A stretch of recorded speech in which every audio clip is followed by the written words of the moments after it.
Hey, what's up, Steelers Nation? I'm Tyler Feldman. The Steelers 8-6 atop the AFC North still, and I'm just enjoying a Rice Krispie treat before the show and now on the show. That's how it's done. So good. So good. So good. Like the Steelers.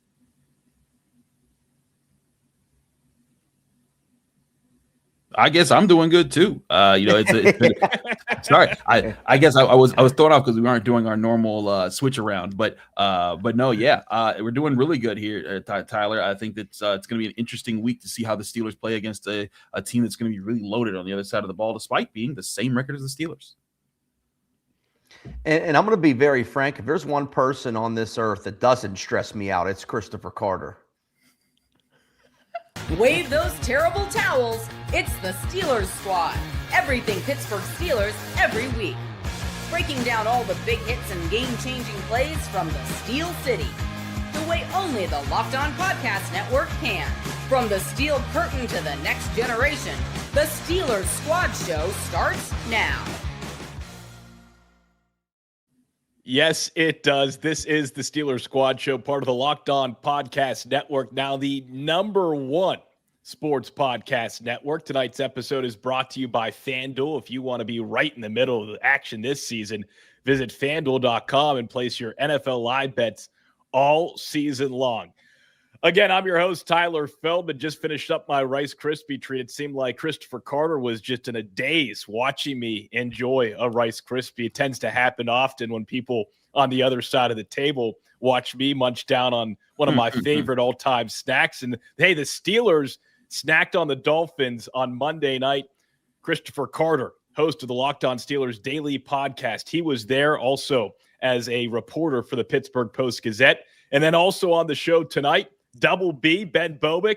We will be previewing this pretty big road matchup for the Steelers in the Motor City taking on the Detroit Lions. Both teams 8-6, and we will break everything down for you on this Locked On Steelers Squad Show. But let's start with Christopher Carter because he boots on the ground, which we love, and when he graces us with his presence, we feel honored, and so should you, Steelers Nation.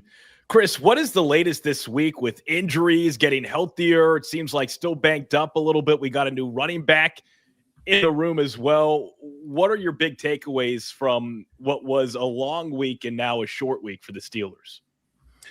The Steelers are, I think right now they're trying to deal with certainly some of the injuries that they had coming out of this game. There's still no news on TJ Watt. I know JJ Watt said he's working through it. Really no new development there. My colleague Jerry Dulac at the Post-Gazette reported that the Steelers expect him to be back before the end of the season and potentially sooner, which would kind of suggest next week. But at the same time, we haven't heard anything, and so we don't know what's going on there. But then you add to the situation Nick Herbig's injury, where he has a hamstring injury. He missed practice on Wednesday, along with James Pierre, along with Isaac Seumalo in his tricep. And that's a little concerning because Nick Herbig, this defense was finally built to sustain an injury to TJ Watt. As we saw, they won a game where they were 1-11. Leading into that game when TJ Watt didn't start for the Steelers or was hurt for the Steelers. He couldn't play in his time since he's joined the team.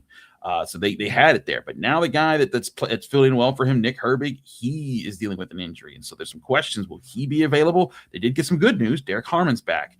So at least he's going to be back in the fold. And we've seen how he's important. And this could be a really good week to have him against a team like the Lions that loves to run the football. Derek Harmon back is significant just because of how much better, statistically speaking, the defense is with him in the lineup. Ben, when you hear the news about TJ Watt, certainly hasn't had the season that maybe Steelers fans expected with the big contract, but an integral part to that defense. And so obviously thoughts out to TJ as he recovers and hopefully he comes back before the playoffs. Nick Herbig, though, now it's still kind of a who's ready, who's up for the Steelers defense. That being said, it seems like the Steelers defense is answering the call when the call was being called upon all these different guys. Yeah, absolutely. And with TJ, it's such an unknown. It's not like it's a strain of his hamstring and he's just working his way back. I mean, this guy had a hole in his lung and had to have surgery. It's some scary stuff. And like the timeline is just so unknown, which is tough because as you're trying to think about, okay, maybe they're going to get him back. And like Chris mentioned, there's hopefully a good chance to get him back by the end of the season, which is ideal, but you don't want to obviously rush him back because that's some serious stuff when you're talking about a lung. So, and yeah, the Nick Herbig, that injury is tough because I think what's going to be key for the Pittsburgh Steelers defense on Sunday is getting after Jared Goff.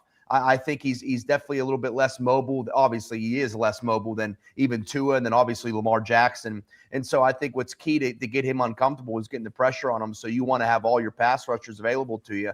It's not looking like that may not happen. You're going to need Alex Highsmith obviously to continue to play at a high level. And it comes down to some like you said, guys stepping up and making a play and making plays. And getting Derek Harmon back is huge because you look at the Lions and their stable of running backs with Jahmyr Gibbs and David Montgomery. I mean, that's as good of a duo as you're going to find in the world, let alone the NFL. And so it's big to have Derek Harmon back, especially. And I think what was good to hear about him is Coach Tomlin mentioning that, he was probably healthy enough to play this past Monday and he didn't. So the fact that they held him out and were able to get the win, I think is definitely like Aaron Rodgers said when it came to his wrist. Time is a big indicator in that. He's a full participant in practice today. That's a big deal, and so he seems seemingly about as healthy as you're going to be here in mid to late December. So getting him back is huge because you're going to want to get after Goff, but you definitely have to keep an eye on those pass rushers. And it seems like Nick Herbig is probably more likely to be available than T.J. Watt this week, but even that doesn't look good. So it's going to be something to keep an eye on. That's for sure. Ben, a lot of great points there. Since you brought up Aaron Rodgers, Chris, on Monday night, boy, was he efficient. He still had that cast on that non-throwing hand on that wrist, but now he has a road matchup against a team he's dominated, and it's inside. So weather won't be a factor in this game. Do you see Aaron getting healthier? All the grins we saw on the broadcast from Aaron Rodgers made me think that things are progressing, not just from an understanding of the offense. He gave kudos to Arthur Smith after that game, but also from a health standpoint. And it's seemingly coming at the perfect time here down the stretch, don't you think? I think that they're getting things to click, and it's stuff that Aaron Rodgers has been seeing and that Arthur Smith is now seeing as well. And it's not just them either. DK Metcalf has also praised Arthur Smith for hearing the team out and hearing out different players and taking in their input. He didn't say what specifically, but he said after that Bills loss, they had meetings, and he did come back and say, oh, these were the regular meetings, but he kind of hinted at today that there might be a little bit more to this, that there's maybe the Steelers are doing a little bit more to listen to what the players are seeing and taking their input and implementing it into the game plan. And he thanked Arthur Smith for doing that. And you've seen it the last couple games here. DK Metcalf against the Ravens, 130 plus yards this week, 55 yards and a touchdown. He's been a dangerous guy. The reason why they went and got him, and it's also opened up other things. And I think Aaron Rodgers is just enjoying this because this is also what he came to Pittsburgh for, right? Like he said, we talked to him. He's like, listen, I was in New York. I was either out in 4 plays with an injury, or I knew the season was over before we got to October. And so, if you're like that, and his last season in Green Bay, he was 8-9. So it's been a while. And he said they were 4-8 to start that season. It's like they were, pretty much out of it. He's like, it feels nice to be in a position where we could win a division. We could make the playoffs. We could, go on a run. And I think he's enjoying that. And you're seeing that joy and that excitement and that energy feed across the team right now. And people are feeding off of it. And he's showing his ability to still process the field at a high level. Ben, when you look at how Aaron Rodgers has dictated things offensively the last couple of weeks, yeah, he came to Pittsburgh to do just this, to do just what he's doing, to Chris's point. Maybe it took a little bit longer than fans would have liked, but they have to be pleased with where things are sitting right now with 3 games left. Yeah, man, he's cooking. AR8 is cooking, man. It's fun to watch. It's the Aaron Rodgers you would have hoped. If you're a Steelers fan, I think it's the Aaron Rodgers you hoped you were getting. And especially when it comes to this time of year in December, man. I mean, you think about the last 2 games in particular. I mean, they're with the exception of maybe the Jets game, at least when it comes from a statistics standpoint, probably his best 2 games in the black and gold the last 2 weeks. I mean, he was efficient on Monday night against Miami, and it was just hitting the open guy. And we talked about that when they were in that rut for a minute there. It was just sometimes like, it was we talked a lot about maybe just simplifying things from our end. Obviously, they did a lot more than that, but just hitting the open guy, and I think they were able to, like Chris mentioned, when it comes to attention to detail, getting into some extra meetings, listening to the players, and creating more open guys, and now hitting the said open guys. I think the addition of Marquez Valdez-Scantling and Adam Thielen too are two unsung heroes there in the sense, not unsung heroes, but 2 guys that are making an impact. Because I can't say unsung just because MVS did find the end zone on Monday night, but just 2 veterans who know where they're supposed to be, doing their job correctly, and making an impact on the field, whether that be in a role play, a role, or obviously scoring touchdowns when it comes to MVS's catch. But I love seeing him. I love seeing him cook like this because it's fun to watch, man. And you think about that throw he had to DK Metcalf over the middle for a touchdown, man. There's not a lot of quarterbacks in the NFL that can make that throw at any age, and Aaron Rodgers is just ripping it in there.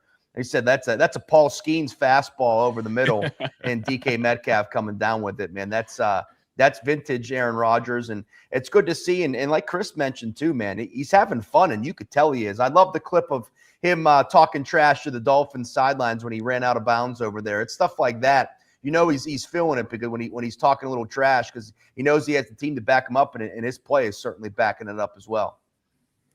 Chris, how cold was it Monday night? It was really cold. It was stupid cold. I mean, it worked out for the Steelers because obviously the Dolphins weren't comfortable, and we know that their history of frigid temperatures, and that held up. It's funny. I was thinking like the unstoppable, force meets the unmovable object with the Steelers' Monday Night Football record plus Miami's record in the frigid temperatures, but against TJ Watt not playing, and we saw what won out. But I think it certainly was cold. But I feel like there was an energy there that the Steelers might have rekindled, and it might be something that they can hold on to. Little mojo? A little mojo. I mean, you guys remember the last home game before that was the Bills game where they were getting they got Mike Tomlin chants. They booed Renegade. This time they brought out Renegade in the 3rd quarter. Not often they do that, and it was rocking. And I mean, I was looking around. I was just like, there are towels twirling everywhere. There's not a single. I said, source. No one is booing this Renegade during the game. And I mean, I'm telling you, it was a sight to see. It reminded me of some Renegades in some very big games where the defense, got loud. The defense got to stop after that. So, if the Steelers have real mojo here, and let me say this much: if they go into Detroit and beat the Lions, I'd be very scared to play this team, because then they would be confident. One, they'll beat a good Lions team. That means they'll probably beat the Browns, and if they do both, if they beat the Lions, I like their chances to go into Cleveland and beat a bad Browns team. They haven't beat one in Cleveland since 2021, so there's some stuff there. But if they're able to do that, one, it puts pressure on the Ravens, because if they win both their games, the Ravens have to win both their games for Week 18 to matter. If the Steelers win both their games and the Ravens lose one of their games, Week 18's out. The Steelers will clinch the division. They can rest whoever they want and just take it into the playoffs. And so this is an interesting time for the Steelers to be finding their mojo. And I talked about it on the Wednesday podcast, saying that this team is built differently than last year's team, where they folded down the stretch. This team might be ready to flex up during the stretch. Yeah, and hopefully they get healthier and healthier as the weeks progress, because I think that will be a huge difference maker for the Steelers team. Obviously, love seeing all these guys getting time out there on the field, but you get your best, that's a scary situation. All right, first quarter, all wrapped up here on the Locked On Steelers Squad Show on a Wednesday night. When we come back, we'll break down the next few weeks. Yes, we will continue to do that. It's the Lions, then the Browns, and the Ravens, and we'll talk about what the playoff picture looks like. Chris referenced it a little bit there for both the Lurs and the Lions. And how about Carter Cares and Bibo's best? That's all still to come right here on the Locked On Steelers Squad Show.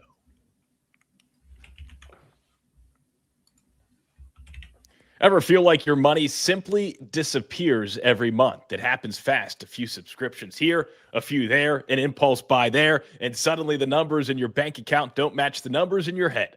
Rocket Money helps you get clarity, track every dollar, and stay in control of your finances, because managing your money should not feel like a second job. Rocket Money does the heavy lifting for you so you can save more and stress less. Rocket Money finds subscriptions I forgot I was paying for and helps me clean them up quickly. Seeing all my spending on one dashboard makes it so much easier to understand where my money is going. I like how the Rocket Money automatically builds budgets based on past spending. It keeps me on track without overthinking it. And having the app find good times to save each month keeps me consistent with my financial goals. So take control of your finances and cancel your unwanted subscriptions with Rocket Money. Go to rocketmoney.com/lockedon today. That's rocketmoney.com/lockedon. rocketmoney.com/lockedon. All right, back here on the Locked On Steelers Squad Show. Second quarter, Ben Boba, Christopher Carter. I'm Tyler Feldman. No Wayne Gandy tonight, and here's why. They are focused. They feel like they have a chance to take down the mighty Creekside. And Creekside, get your towel out. They move fast on both sides of the ball. Should be an exciting game here tonight. Wayne Gandy, I'm not even just saying this because he's our friend, our partner on this show, but he's got the chops for network level.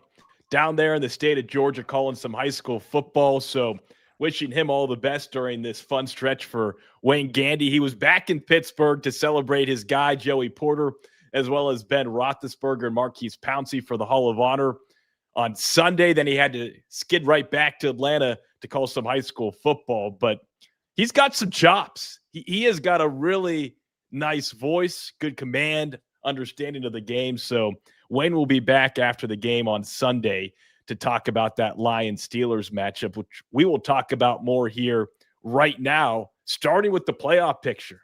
Ben, you were texting me earlier. We've got to talk about this playoff picture, what it looks like. Chris talked about it a little bit.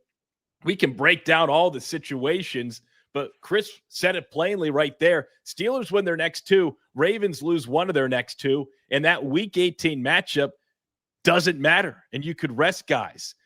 Chris, when you look at, or Ben, I'll start with you since this was all you. When you look at the playoff picture, how do you see things coming to fruition here these last few weeks? Yeah, man, we were talking a lot about mojo here, in this past Monday's game was going to be an indicator for the Steelers coming off an emotional road win against Baltimore. How are they going to look at home against Miami, who was playing good football, 6-7, obviously still at that point entering the game, still alive in the playoff hunt, and they blew them out. So, and then that's one of those indicators that, okay, maybe they are finding that momentum that they needed to do. Maybe that they seemingly are. But now this is a great test for them against Detroit, because this is a Detroit team whose back is against the wall in their own right. You're going into their building and playing them, a playoff team. The last 2 years, they were a game away from the Super Bowl 2 years ago. They were the number one seed last year.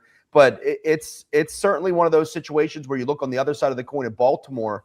They're playing they get the home game, but they're playing New England, who's coming off a loss at home against Buffalo. Still needs to win games to lock up the AFC East. So it's a big game for New England, and then obviously the same goes for that following week for them when they play Green Bay, and that's at Lambeau Field. The Packers are still fighting to win the NFC North. So they're playing two teams that are still in divisional races in their own right. So not that anybody's going to roll over in the National Football League, but you're playing two playoff teams if you're Baltimore. And granted, one of them at home on Sunday Night Football, which you got to feel good about, at least when it comes to the environment and whatnot. But it's a must-win game, and you look, it was a nice bounce-back win for the Ravens against Cincinnati. But, man, the Bungles look like the Bungs on Sunday. They just looked defeated and just sad in that game at home against Baltimore. But it's I certainly feel a lot better about the Steelers potentially going into Detroit and getting a win after these last 2 weeks, and obviously this past win on Monday in particular, because they really took care of business, and it's going to be a great atmosphere. You get the primetime call. You got Jim Nantz and Tony and Tracy Wolfson on the call. You get 4:25 window there on Sunday, and like we mentioned on Monday, Tyler, it's a place that Aaron Rodgers is accustomed to playing. Granted, it's a different Lions team, but when you look at if you really want to dive into the Lions defense and their secondary, they're hurting, and Aaron Rodgers is cooking. It's going to be a fun matchup. And if the Steelers were to get this win on Sunday in Detroit, I feel a lot better about them potentially locking up this division by week 18. But it just still feels like it's all going to come down to that final week of the season. Could happen. Could be the case. I mean, right now, if you look at the playoff picture, the Steelers are the 4 seed, and they'd be playing the Chargers, the 5 seed, in that wild card matchup. Right now, the Lions aren't in the playoffs. The Lions have to win. And so, Chris, for me, that's my biggest concern in this game, is that Detroit has to keep winning to put themselves in that playoff positioning, because the NFC is kind of loaded. I mean, I didn't expect to see the Bears.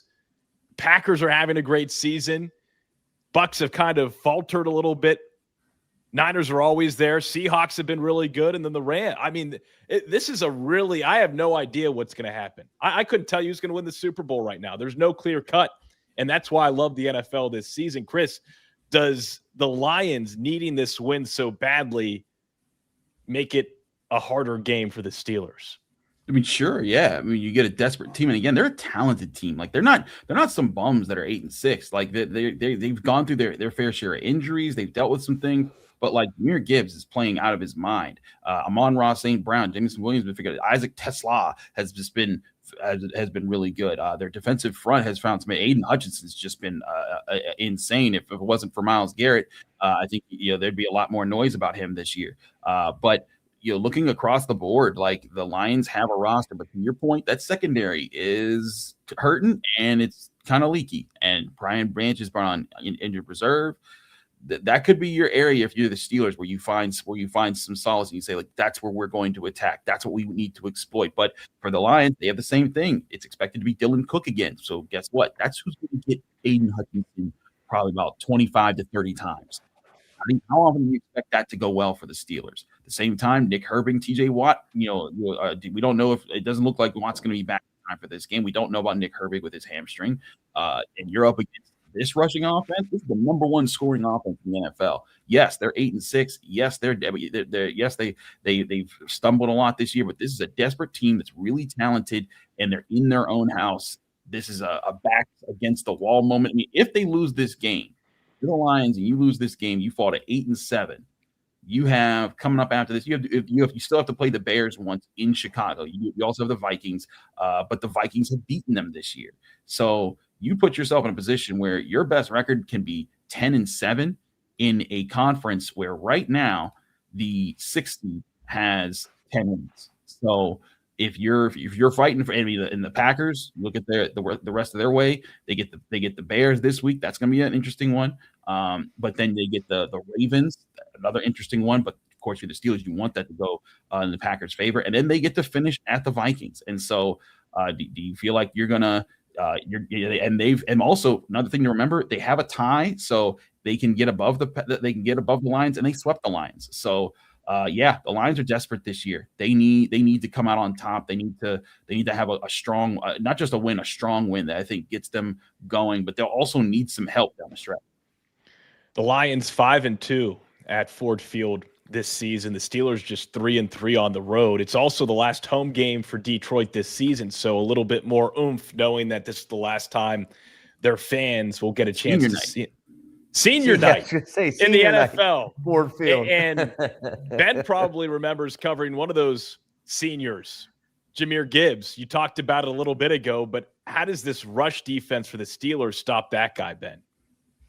Dude, it was funny. I was having a conversation with Calhoun High School's head coach, Clay Stevenson. We were talking about Jahmyr Gibbs this afternoon. I was down in Calhoun, Georgia, working on a story and just talking about Jahmyr Gibbs, and he's one of those players in high school where you didn't even have to know a thing about the game of football, but you knew that kid was going somewhere, man. I remember I think it was the first game of the season he played his senior year. He scored 8 touchdowns, and it was out of the backfield. Wait, was catching the ball out of in one game, 8 touchdowns. It was, I think he returned a kick. I know he rushed a bunch of times for a score. He was catching basically everything he does on Sundays now. He was doing Friday nights at Harmon Field in Dalton, Georgia, just a couple years ago. He is just unbelievable, man. And I think that's where the Derek Harmon aspect comes into play, because I thought the Steelers did a pretty decent job at stopping the run on Monday night. Obviously, I mean, the Dolphins are a great running team in their own right. You know, they have a great stable of backs. They were running the ball really successfully, and they were able to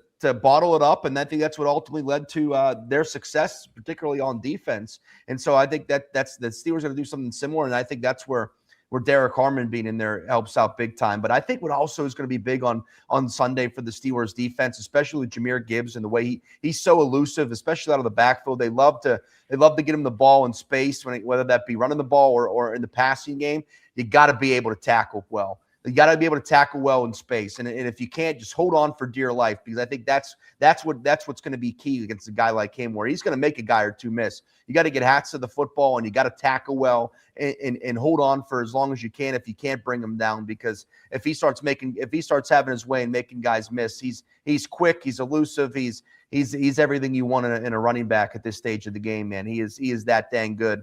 And the backs complement each other well with David Montgomery as well. He's had such a successful career in Detroit. They're just what do they call it? What's their nickname again? Is it Sonic and Hedgehog? No, Sonic and Tails. No, I forget what their nickname is. I feel like Sonic and Knuckles. I forget. Knuckles, Sonic and Knuckles. There it is. Yes, Knuckles, that's what they call those two in Detroit, and they live up to it every week. It's going to be tough. Thank God Chris is on the show, because I'm like, I don't know where I don't know where he's I had going. it on the tip of my tongue too. I mean, Sonic's the easy one, but that was That's the nerd in me. I don't even play Sonic games like that, but I was like, wait a minute, it's not Tails because he's kind of wimpy. Yeah, it's Knuckles, the tough guy. Meanwhile, you can tell I have no idea what's going on. I'm like, Sonic and Hedgehog? Like, yeah, like no kidding, Tyler. Like nice. Chris, looking at the Steelers rush defense against this high-powered Detroit offense, what needs to happen? Realistically, how do the Steelers build on what they did last 48 hours ago against the Dolphins? They need to win situational runs, and that's what they did against the Dolphins and the Ravens. If you go back and you look at those games for the Steelers, and you look at how sure, Devon Achane averaged 5 yards per carry, 12 for 60, but only one of his runs generated a first down. In fact, only one run for the entire Dolphins roster generated a first down. And that is where I think things really worked out for the Steelers in that game, is that they were able to, sure, they gave up a run here and there, but they mostly contained the run game. And that's where I think that it was really big for them in that one. And so I think when you look at it, in the long, how this game's going to play out, you need to make sure that Jahmyr Gibbs isn't killing you, much like how they made sure Derrick Henry wasn't killing them. Derrick Henry, sure, he got 94 yards, but it's on 25 carries. If you keep Jahmyr Gibbs before like a 5 yards per carry rate, or just make sure he's not breaking open big plays, that's how you keep this game in your favor. Again, sure, here's the thing: the Lions are aggressive. They're still going to keep running the ball. They're going to try to do different things. But your job is to make sure that running the ball and that doesn't take over the game, that you force Jared Goff to the air. And when you do, take advantage of it. Use your and yes, it's going to stink if TJ Watt and Nick Herbig aren't in there, but you still got Alex Highsmith. You know what? This is a week where you say, hey, Derek Harmon, Keanu Benton, you guys want to be pass rushers? This is your week to show it with Cam Hayward. And then at the same time, having coverage on the back end, the coverage has been good for the past few weeks. And so if they can keep things contained, I think it all comes down to making sure Jahmyr Gibbs doesn't break the game open. You keep him from doing that, you put yourself in a very good spot. Let's hope the Steelers do put themselves in a good spot. Sunday, 4:25 on CBS. That is when it'll be the Steelers and the Lions, 2 8-6 teams, both with a lot to play for here in Week 16. All right, halftime here on the Locked On Steelers Squad Show. When we come back, it is time for Carter Cares and Bibo's Best. My guys here on a Wednesday night will deliver. They always do. Stay with us right here on the Locked On Steelers Squad Show.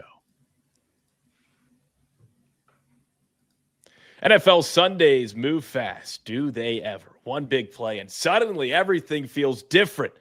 Patrick Queen sacking the quarterback. That's what makes live betting with FanDuel so exciting. You're not just watching the game, you're reacting to it in real time. With FanDuel, you can place bets as the action unfolds. Every drive, every swing of momentum, every single highlight. Live betting is best when the game starts to shift. A receiver gets hot.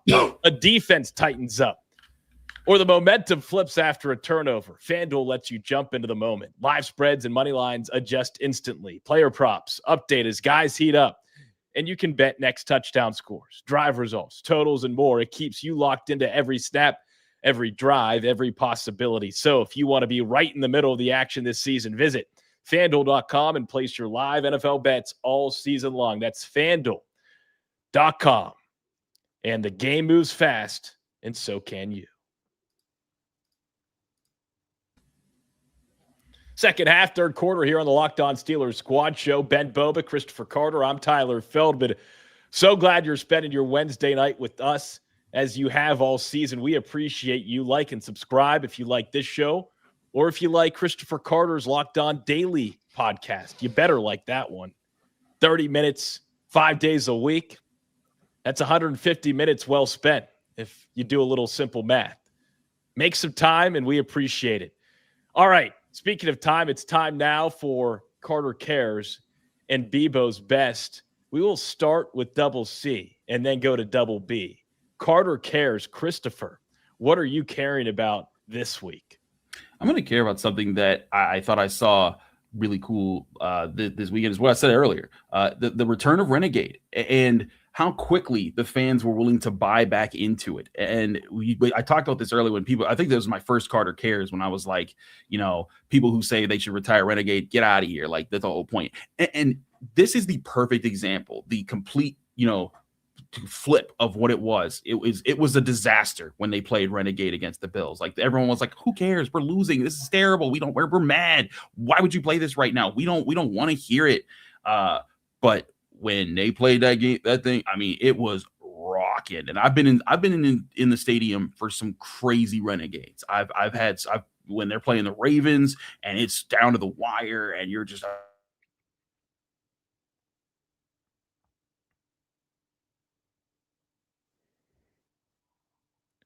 Well, we may have lost Chris.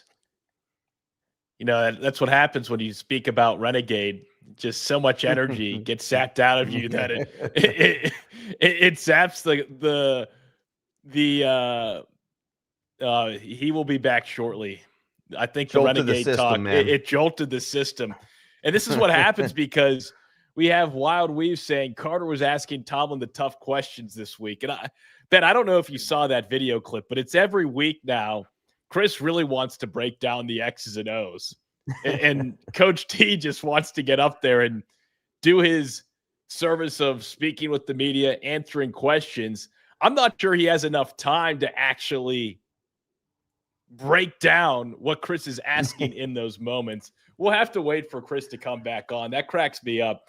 I guess while we wait for Chris, we will. Oh, Chris is back. Oh, look at that.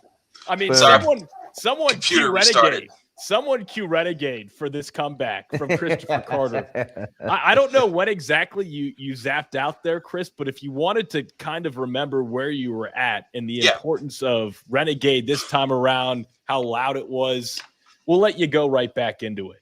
No, yeah, I was just saying, like the fans were able to. You could feel like the stadium shake. I've been there. Oh no, maybe it wasn't meant to be. Maybe it wasn't meant to be. Hey, it was the same apologies. portion of the conversation. I do. What's happening? I'm alive. Can you guys see me now? Oh, we can see you. Yeah, now. there we go. Oh. Okay. I don't know what's going on. Okay, we got you. But my point being that I've been in the stadium when it shakes, when people lose it. One of the loudest points was the Pitt 6 against West Virginia in the backyard brawl. Like that was literally like the press box was just rocking back and forth. But like Steelers Ravens, in 2017 when I think TJ Watt sacks Joe Flacco, the ball rolls out of bounds. John Harbaugh doesn't know that that's a rule. He has a timeout in his pocket, doesn't spend it, and then they end up winning. I'll never forget the ref. I've never heard a referee announcement be cheered so loudly when I'm sitting there, and I remember Jeremy Fowler of ESPN sitting there, and they're like, "Wait, why is the clock running?" I'm like, John Harbaugh doesn't know that if the ball rolls out of bounds, they don't get it, doesn't stop the clock, only temporarily, and so. The clock runs out, and I'm like, that game is over. And you see the ref go, that's the ball game. Steelers win, and the crowd explodes. And that might be like the loudest I've heard for a non-football play being an explosion. But with this Renegade, like this was loud. This was felt. It was, and if the Steelers keep building, I'm telling you, if this team goes into the playoffs on a win streak, also shout out Vince Williams. Former Steelers linebacker, currently works for the team. That man tweeted out, you can go check his Twitter, the week leading into the Ravens game. He said, we're about to win out.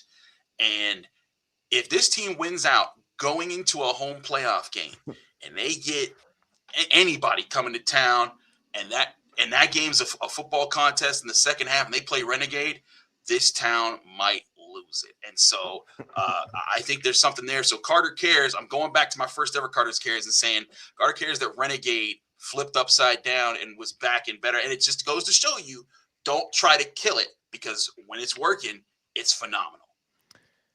That's a good Carter cares. And you certainly don't need to kill it. But I do think that kind of like how the Penguins didn't have a welcome back to Pittsburgh for Tristan Jarry video, where the Penguins make sure that those welcome back videos are for Stanley Cup champion Penguins. I do think that maybe they should be a little bit more methodical with when they're playing it. Heck, I'd love to see a first quarter. Get me going right off the bat. A first quarter Renegade. I'm not even kidding. I think that would be really enjoyable. I really do. So I think that's a great Carter cares. And Chris, while you were working on your restart situation, and Ben, we'll get to Bibo's best here momentarily, Ben and I were having a great laugh about this one comment from Wild Weave. Carter was asking Tomlin the tough questions this week. Chris, I don't know. I love it. I love seeing the videos of you really wanted to get to the deep X's and O's with Coach T at a press conference. And he's like, you know what? I'd love to do this maybe on the side, but right now I don't have the bandwidth to do this with you right now. The phrase he uses is like, you're stressing me out, man. And I was just like, my bad. But and what's funny was I wasn't even trying to ask too complex of a question. I was just asking him this. I have asked complex questions. Like, I'm not going to lie. I was using the example of them flipping from 11 to 12 personnel on offense, or no, 12 to 11 personnel on offense and 1 high to 2 high on defense, and saying like, hey, these are two flips that you guys have kind of had philosophically as a team. And you've talked about continuity. How do you keep up that continuity doing that while adding new guys in and dealing with injuries and talking about the coaching of that? And I think he locked it. What like Mike Tomlin, I think that I'm learning with my questions as I try to get more analytical with the way that I ask them, is I think he locks in on concepts that I'm naming. And so I think because at first he was like, well, you talked about 11 to 12 or 12 to 11, which is on one side of the ball. Then you talked about 1 high to 2 high, that's on the other side of the ball. I mean, yes, but I'm saying I was trying to get, and so I realized I made the question too broad. But I wanted to give examples of what I'm talking about, because there's oftentimes if you aren't specific, he will just take the question in whichever direction he wants, which is what he's supposed to do. He's supposed to control the narrative. He's the guy behind the podium. So that was me. It was funny when he was walking off, he was like, "You're trying too hard." And I was like, hey man, I'd rather say woe than sick him. So it's just but it was just where I was going for something there to try to get a bigger picture question. And I admittedly, I was definitely I was saying a lot to get that question out, but I was scared that if I asked it in a minimized way, it didn't exactly state what I'm talking about, he would go off on something else. I appreciated the question. Nick Farabaw's tweet afterwards, making sure that he was highlighting your question. All around fantastic. Speaking of fantastic, double B. From double C to double B, it is time for Bibo's best. If you're new to the program, how do we get Bibo? Well, you take the first 2 letters of Ben's first name. You take the first two letters of Ben's last name. You stick them together like Elmer's glue on paper, and you get Bibo. And thus, Bibo's best. Oh, we doing this? You give me the floor here? I'd love for you to have the floor. It's all yours. So I'm going to go a little off the wall with this one. And on Monday, we talked about Dylan Cook, who was just awesome on the offensive line for the Steelers on Monday night against the Dolphins. And I'm going to throw one. This one actually prompted me. It was such a big win on Monday against the Dolphins that I was looking at the little things, man. I'm thinking like, hey, you know what? Like I mentioned the Calvin Austin block on DK Metcalf, just manhandling Minkah Fitzpatrick. And I'm like, hey, you know what? It was a nice little steal block there by Calvin Austin. People like to talk about the stiff arm and the throw, but it's little things like that. And so I'm going to piggyback off the little things. Carson Bruner is really turning into quite the special teamer for the Pittsburgh Steelers, man. He is making some big hits on the kickoff team. He did against Baltimore. He had 3 tackles, 2 solo. He had another big hit on Monday night on the kickoff team. It's little things like that in this new age of kickoff rules and how you have to where you go, where the 20-yard, like just start giving the touchback and let the team start at the 20 is just in the past, man. A lot of these teams are getting such great field position these days, where I believe it really is such an advantage in this day and age in NFL football, where if you're stopping the opposing team on the kickoff return before the 30, that's like my Mendoza line, if you will, this day and age.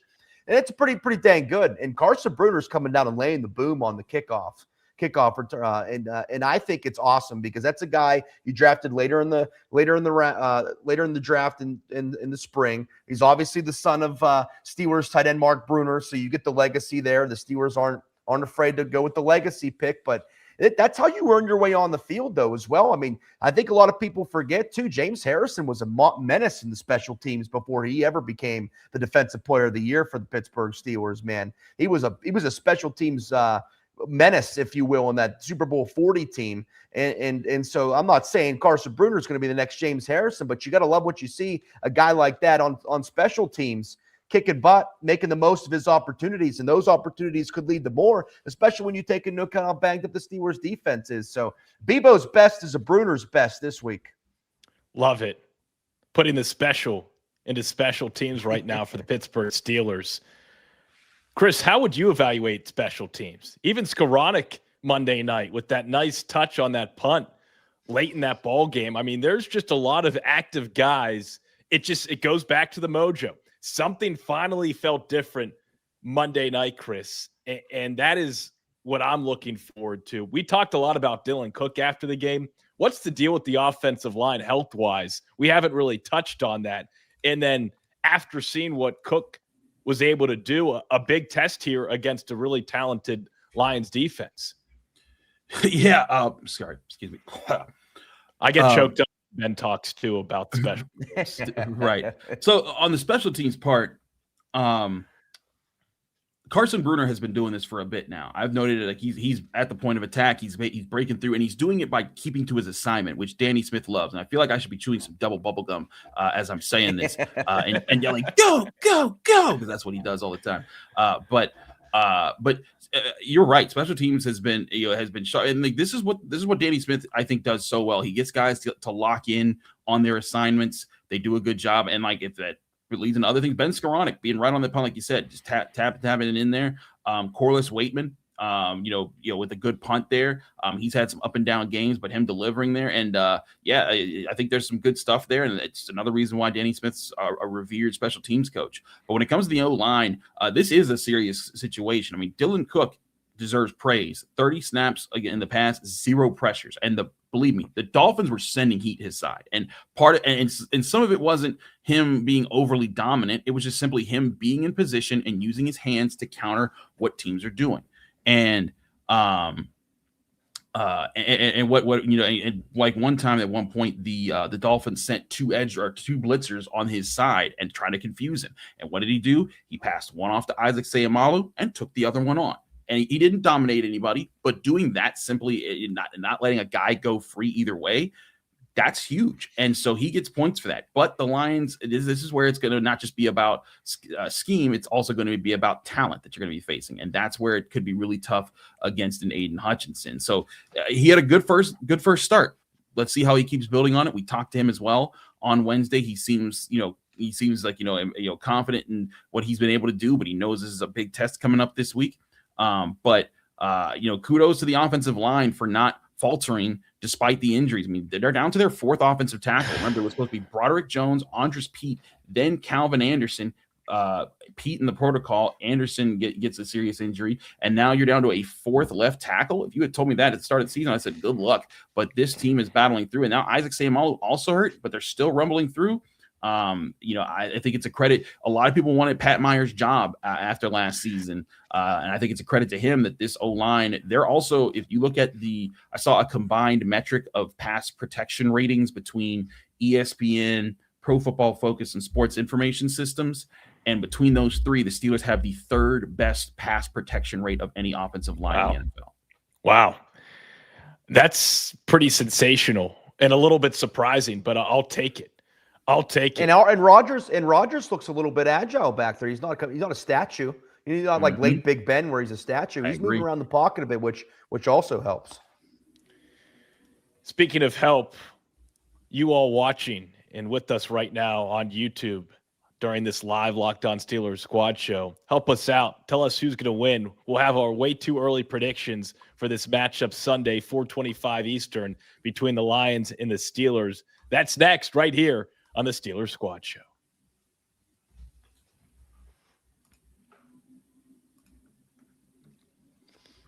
Fourth quarter kicking off here on the Locked On Steelers Squad Show, part of the Locked On Podcast Network, now the #1 sports podcast network. How about that?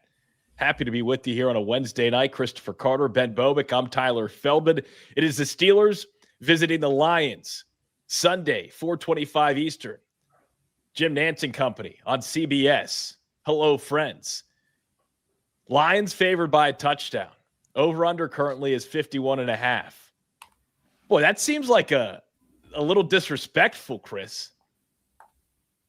I mean, 2 8-6 teams, you think, right? But listen, this Lions team's really talented. The Lions are going to reflect that. You see what they do on offense. They're the #1 scoring offense in the NFL. That's a lot to say. And listen, the Steelers, if you're stepping back and you're not a Steel and you're not someone who thinks the Steelers could be are on the come up, and you think like, oh, those are just 2 wins, that it's just a couple wins against the 2 mid teams and the Ravens and the Dolphins, you might say, you know what, I don't believe that this team has found any consistency. I think that they're still a team that's going to be middle of the road. They'll finish 10-7, 9-8. And this is where they're doomed to be. So I get it if you're taking it from that perspective. But as a person who sees this locker room right now, I do think that there's something to this team right now. I'm not saying I'm picking them to win per se, but I think it's not going to be. I don't think it's going to be a full touchdown. I think this is going to be a game that goes down to the wire. But again, there's just some serious matchup questions. If this team has to go without Nick Herbig and TJ Watt, that's a lot to ask in this run game, because what the Lions will do is they will just put all the pressure on the outside linebackers to be like, hey, we're pulling guys and sending them at you. And, kudos to Nick Herbig. He didn't make a whole lot of plays in that Dolphins game, but there were plays where they pulled the guard at him and he engaged him, disengaged, and was able to maintain his spot and keep be part of the cogs that kept Devon Etchen in check. So, they need guys to do the dirty work like that. Like, hey, I'm not going to make the big play, but I'm going to hold my role here so that you can't come this way and that someone else is going to make the big play. Where's Steely Dan? I'm afraid to do your dirty work. Oh, yeah. Steelers can't be afraid on Sunday. Little Steely Dan. Come on. Little Steely Dan on a Wednesday night? Come on. Ben, I almost feel like knowing what's at stake for the Lions and understanding that the Steelers maybe won't be at 100% yet again, I kind of like this test for Pittsburgh.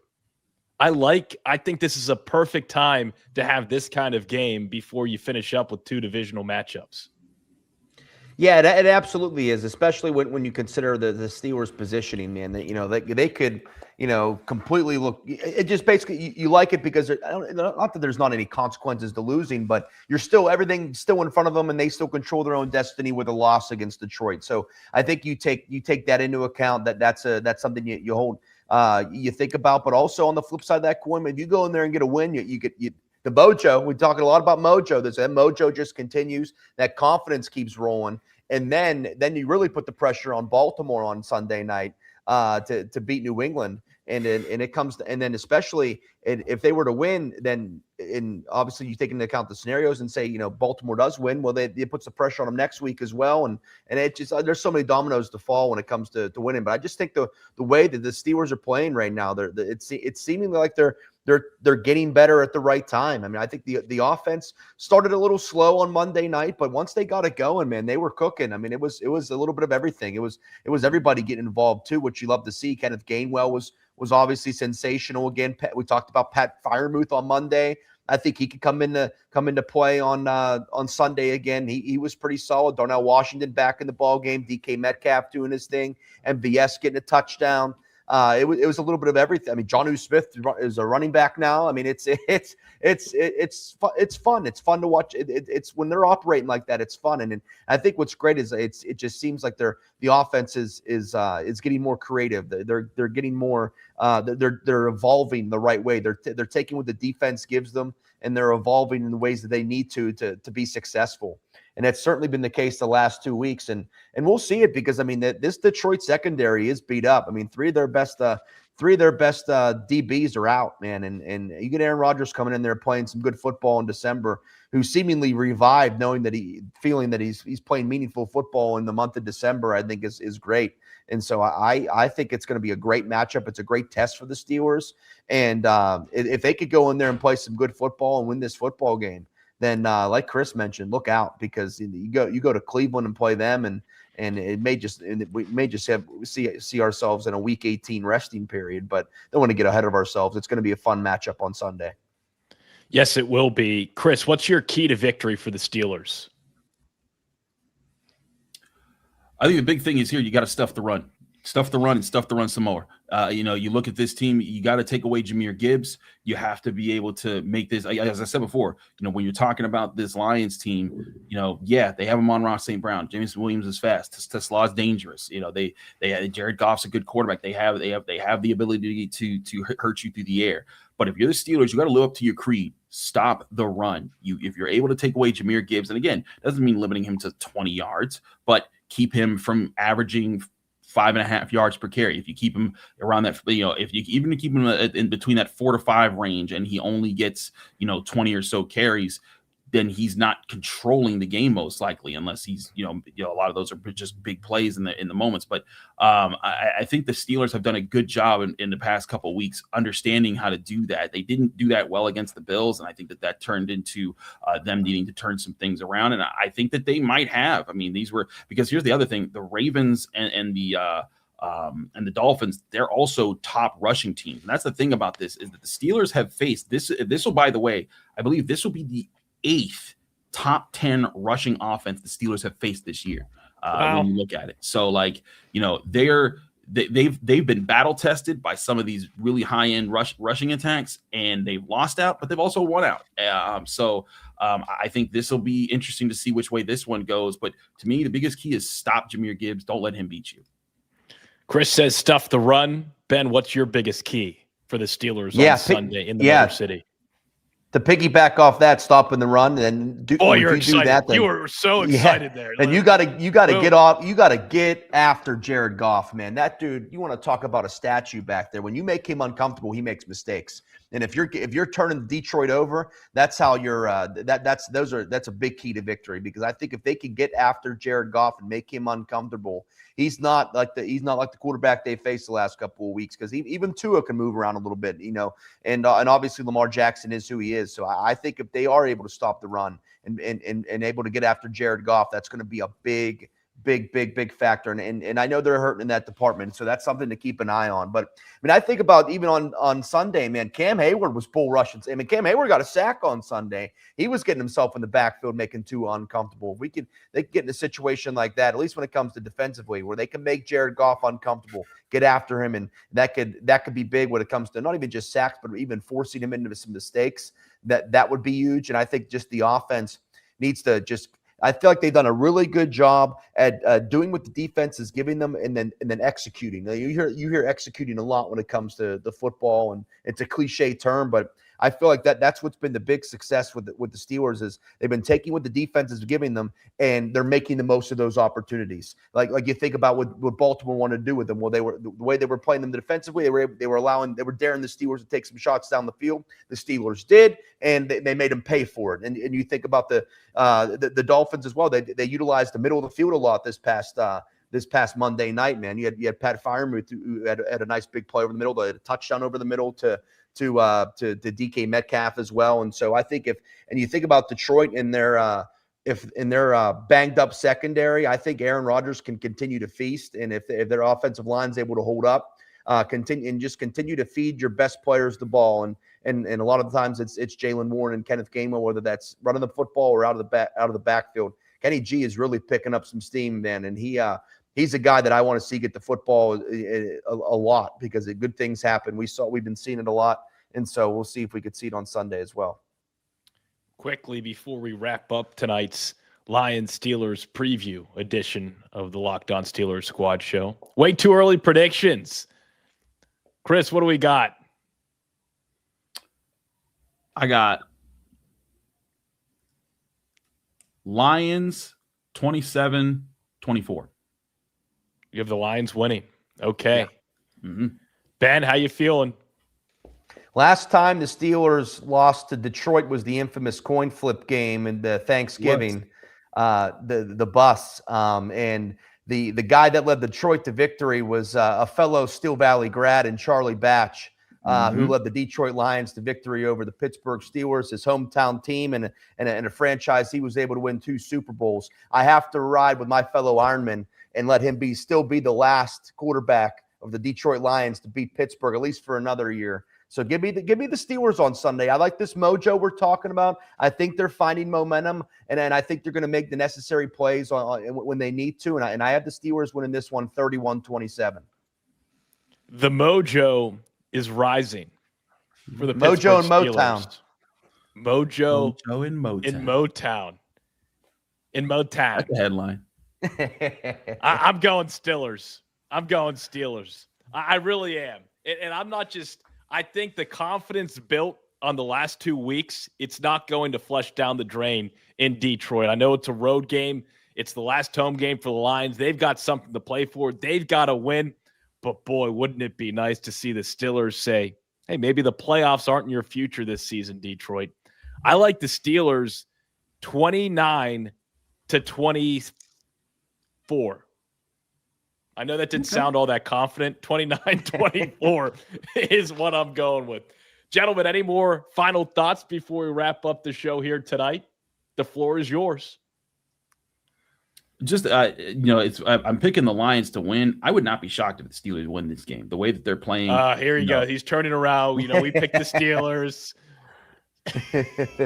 Yes, it's possible. It's also like, you guys know I don't like to do my stuff on Wednesday. No, I know. Yeah, you're doing us a favor. I'm just giving you a hard time. And fair enough. But I do think that there is something here that the Steelers are building, and it's tough to tell. Is this going to be the thing that makes them a real contender, or is this just them doing what Mike Tomlin has gotten several teams to do? You think back to their 3-game win in 2023 to get them from 7-7 to 10-7 and into the playoffs. You think back to last year with their run to get to 10-3 before they fell off. You think back to 2022 when they started off 1-6 and then they finished their season 7-2 or something like that. They have found so many ways to have important runs. And again, this is only a 2-game win streak. It's not like they've won 4 in a row, but it feels like this could be the part where they do win 4 in a row. And it's funny, going back a couple of weeks, I think it was after the Bills loss, Cam Hayward he's like, hey, In 2005, they had a similar record. Went on a run late, and like I think a lot of people rolled their eyes and were just like, whatever, Cam. Like you're just saying that. But to his point, Steelers were 7-6 here. They're 7-5 there. They won 4 games straight to make the playoffs there. They could win 4 or 5. They can win 4 games straight to make the playoffs here. They'd have both of those teams would have 11 wins at the end of the season. Granted, that 11-5 team, was a wild card team, whereas this team theoretically, well, if they win out, they are a division winner. But I kind of feel what he's saying, because that team in 2005 found things halfway through the season that made them more, their run game became so dynamic. It was tough to defend. And then Ben Roethlisberger emerged as a second-year quarterback who could take advantage of the play action, and the defense was already always playing at a high level. So like they caught teams when they weren't looking for them. This team has shown the ability to morph what it does week to week. And that's again why I asked my question to Mike Tomlin about that, because if they're going to do something like that, it's going to take more things like that where teams expect one thing, but the Steelers hit them with another. And if they can do that, I like their chances. I like their chances too. How could you not? What a turnaround. If you go back 5 episodes, much different tone. A reminder, you can listen to the audio of tonight's show on the Locked On Steelers podcast channel, wherever and however you podcast. We've got the squad show here Wednesday nights and after every Steelers game. And you've also got Christopher Carter's daily, Monday through Friday, Locked On Steelers daily podcast. Do yourself a favor. Check out both shows. Like, subscribe. We appreciate all of you watching Steelers Nation. Hey, that'll do it, though, for this Steelers-Lions edition of the Locked On Steelers squad show. For Christopher Carter and Benjamin Bobick, I went full names there. I'm Tyler Feldman saying good night, and here we go. We'll see you Sunday night right after the game.